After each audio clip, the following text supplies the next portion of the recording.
देखो LTR arts जो मैंने आशाई थे आपण मान मन भर गोटे द्वंद्व थिला कि नहीं सर परीक्षार सर तारीख केबे हबो सर कोर्ट तो तार सर राय दे देलानी सर परीक्षार तारीख केबे हबो गत काली मु आपण मानकु बहुत सारा पिलां को कहितली 31 तारीख भितरे एग्जाम बाहरी जीवो एग्जाम रो तारीख आपण मानको पई बाहरी जीवो आसी गला 25/10/2025 रे आपण मानको पई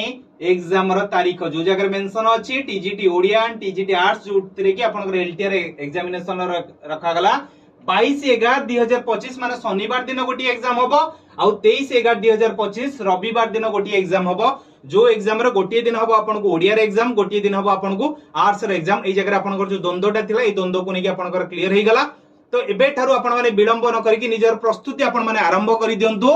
जो माने भी प्रस्तुति आरंभ करी नथिबे आपन मो सहित मध्ये जोगाजोग करि परिबे हम होल टीम सहित मध्ये आपन जोगाजोग करि परिबे आ विलंब करंतु नै प्रस्तुति आरंभ कर दियंतु एबे ठारू समस्त को ऑल द वेरी बेस्ट।